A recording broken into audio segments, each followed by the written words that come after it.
Jalur Cakung Cilincing adalah salah satu jalur yang mempunyai tingkat kerawanan tertinggi di Jakarta. Saking banyaknya kecelakaan, membuat jalur sepanjang 13 km ini dikenal sebagai jalur tengkorak. Jalur utama distribusi dari dan menuju Pelabuhan Tanjung Priok ini banyak dilewati kendaraan besar berjenis kontainer dan truk. Di jalur ini, banyak pengguna jalan yang berkendara seakan mengabaikan keselamatannya. Menyelip di antara kendaraan besar seakan sudah menjadi keharusan untuk sampai ke tempat tujuan. Padahal perilaku seperti inilah yang sering menyebabkan kecelakaan. Dari data Satlantas Polres Jakarta Utara, sepanjang tahun 2022 saja terjadi 742 kecelakaan dengan korban meninggal dunia mencapai 135 jiwa.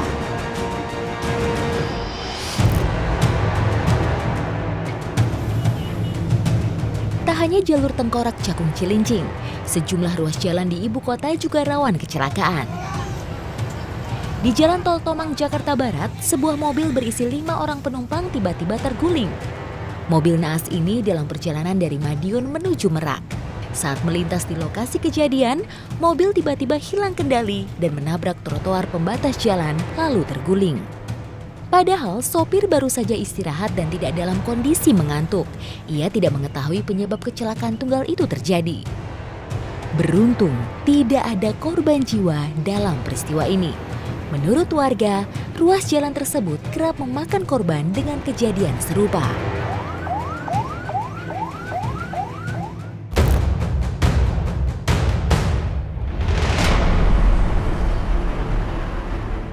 Baru-baru ini kecelakaan maut kembali di Jalan Tol Tomang. Sebuah truk penuh muatan menabrak kontainer dan terhenti setelah menabrak pembatas. Sejumlah anggota polisi, TNI dan warga berusaha keras menyelamatkan sopir dan kernet truk yang tergencet badan truk.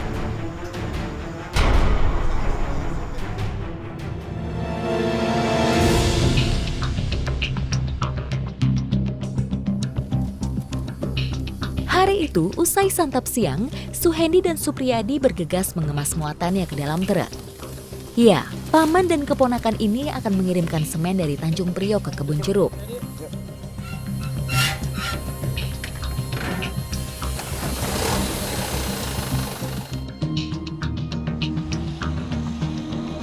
Kemacetan di Jakarta seakan tidak mengenal waktu.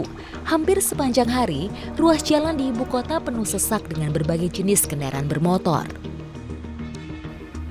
Karena itulah, Suhendi dan kernetnya harus pintar-pintar memilih jalur yang paling cepat sampai ke tujuan. Ini kita ngirim dua trip.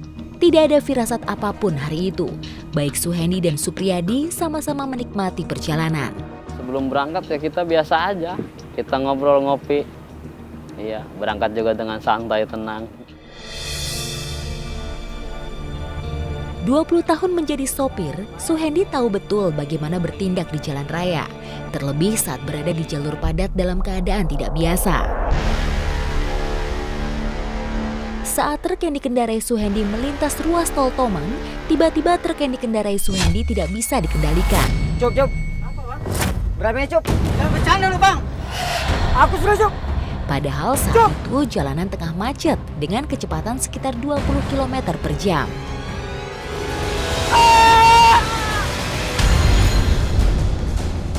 Suhendi harus berpikir cepat agar selamat. Dia langsung membelokkan setir ke arah kanan. Namun sayang, truk yang dikendarainya menabrak bagian belakang kontainer dan baru terhenti setelah menabrak pagar pembatas. Cup! Bang! Cup! Yang membuat Suhendi tak habis pikir, sesaat sebelum tabrakan terjadi, dia merasakan keanehan pada mobilnya. Orang di jalan datar begini, tendengan. Cuma tiba-tiba mobil itu lepas, rem nggak ada, kopling nggak ada, mobil kencang, suut ya, kayak ada yang ngedorong. Akibat tabrakan ini, bagian depan truk hancur. Nyaris seluruh bagian dashboard mobil penyok terdorong ke dalam dan menjepit badan Suhendi serta kernetnya di kabin.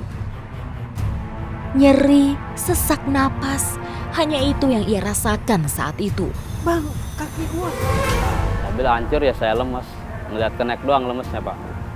Tadinya kenek bilang nggak apa-apa, ketika pas kenek ngomong suku pak kaki patah, ya udah saya lemes. Bang, kaki gua bang. Kaki gua bang. Hati Suhendi makin tak karuan saat mengetahui saudaranya mengalami luka yang lebih parah ketimbang dirinya. Cuk, kaki kamu kenapa Cuk? Kaki gua sakit bang. Supriyadi yang mulanya tegar, tiba-tiba merintih kesakitan karena patah tulang. Ketika pertama saya kejepit itu terjadi, Cep nggak apa-apa, enggak ada. Pas waktu ditarik itu dia ngeliat berasa sakit kaki. Ini kejepit, aduh kak, ini kaki saya kejepit kayak potong gitu. Cuk, kita ke rumah sakit nih Cuk. Rasa iba sekaligus bersalah menyelimuti hati Suhendi. Cuk, Tak terbayang bagaimana nasib anak istri Supriyadi bila dia tidak selamat. Dalam kondisi lemas, Suhendi mencoba meminta pertolongan. tolong. Beruntung saat itu ada sejumlah polisi yang sedang berjaga di kawasan tersebut. Tolong teman saya Pak. Pak, teman Suhendi langsung dievakuasi dari pintu mobil.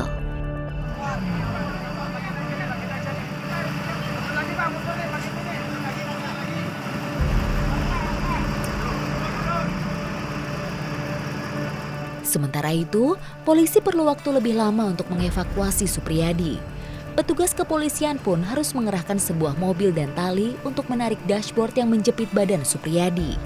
Pada saat kita mendapati mereka terjepit itu, mereka merintih kesakitan, ya pucat pada mukanya. Setelah kita lakukan penenangan, baik pimpinan kita sendiri Pak Kapolsek maupun rekan-rekan itu untuk melakukan penenangan, mereka tenang. Hati siapa yang tak iba jika melihat kondisi Supriyadi. Separuh badan bagian atas terkena dashboard yang penyok ke dalam, sementara kakinya terjepit di bagian bawah kabin. Evakuasi pun berlangsung dramatis. Supriyadi harus menahan rasa sakit selama dirinya belum terlepas dari badan mobil. Karena keneknya bilang, Pak tolong jangan tinggalin saya, tolong saya. Dan di situ saya dibantu sama Pak Kanit saya, rekan saya Pak Tusiman maupun Kapolsek berupaya untuk mendorong bodi mobil ke depan. Ya, untuk agar bisa kakinya tertarik lah.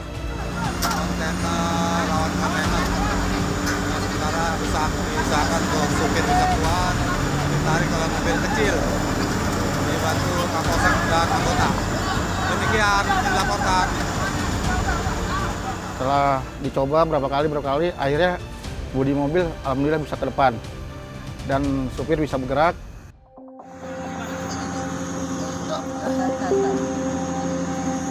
Setelah berhasil dievakuasi, Supriyadi dilarikan ke rumah sakit untuk mendapat penanganan medis lebih lanjut. Kasus kecelakaan ini dalam penanganan Satlantas Polres Metro Jakarta Barat. Kecelakaan lalu lintas memang kerap terjadi di Jalan Tol Tomang. Kondisi jalan yang kurang menguntungkan seperti macet dapat membuat pengendara mudah terserang kelelahan akibat kepanasan. Selain itu, kurangnya istirahat dan mengantuk juga bisa menjadi awal mula pemicu terjadinya kecelakaan.